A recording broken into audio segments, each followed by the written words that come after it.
this was my first purchase at the Flowah Show. My boyfriend actually picked this up and came walking over to me like, what is this? Have you seen this? And I was like, yeah, that's a rattlesnake calathea and I want one. Give it to me. So now I have one and I'm so excited. It's living in my bathroom where I have a humidifier going pretty much all the time. So I have all of my humidity hose all in that one room, just being moist.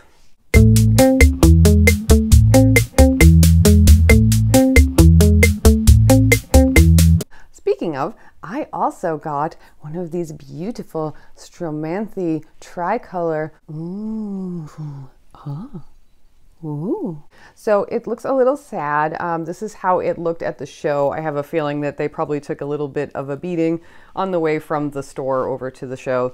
So no big deal. These are lower leaves, and if they fall off, they fall off. But I grabbed this one because it had 3 new leaves opening, and those are a little beat up too, but you know what? It's okay. This was the first time I actually saw one of these plants in the flesh, and I had to grab it.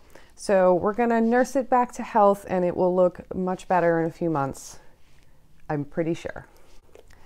And then I got this little cash pot at the thrift store for $2. And it's heavy. It's nice. So the next thing I picked up also from Jordan's Jungles booth was this beautiful Rex begonia. I believe it's called a... Which one was it? I'm gonna put it here.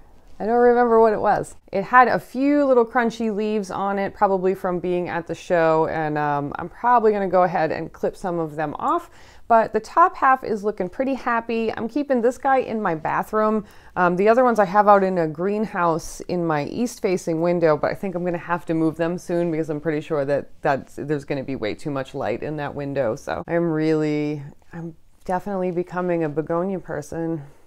I love them. They're so swirly. So the last thing I'll show you is this guy right here. I did get one other plant and I'll put a little picture of it over here. It's just out in my hallway right now and I went through hell and back to hang it up out there. So I'm not getting it down. I did grab this guy. There were several air plant booths at the Flowah Show and I probably should have gotten an air plant from one of them. So I ended up grabbing these from this booth that had cement planters, and they had a bunch of like succulents in the cement planters with like moss around them. So they clearly had no idea how to take care of plants and were just selling their planters. I ended up picking up this air plant from them because it was one of the biggest ones I saw there, and a lot of the plants that I saw there were very overpriced, and this guy was only like $5 or something. So I ended up picking him up mostly to get him away from the people that would probably put him in moss. So he's going to live for a little while in this glass candle holder that I got from the Dollar Tree. I don't use little candles, so it's an air plant holder.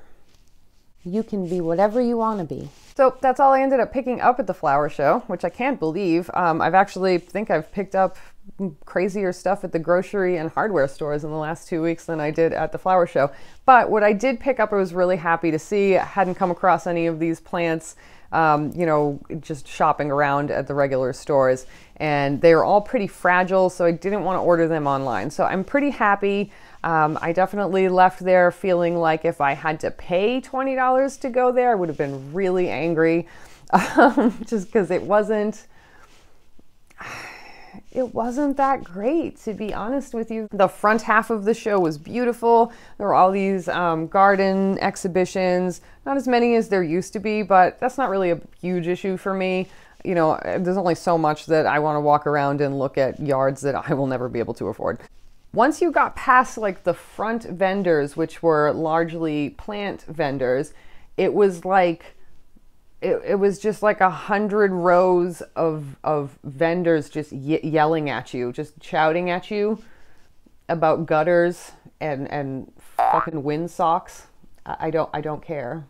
I would definitely only go again if I won tickets like I did this year. I actually just searched the hashtag for the Boston Flowah Show and saw a couple of contest entries, and I entered them and I won. So I didn't actually end up having to pay to get in. So that made it totally worth it for me, because if you're gonna pay $20 to just be like shouted at by a bunch of like vendors as if you're walking down Canal Street in New York City, like I'm all set. It was stressful. At one point, we just kind of got that like convention walk where you just try not to make eye contact with anybody because you know if you do, they're just gonna start yelling at you. Hey, don't you know that you need, oh, hey, look over there. You wanna come over? No, no. Shh. Anyway, that's all I got for you for the Boston Flower Show. It was a bit of a letdown, but I still had a good time. It was a really fun day with my fella, and we had some good food and we had a good time, you know, people watching, which is always a good time, especially in Boston. Say bye.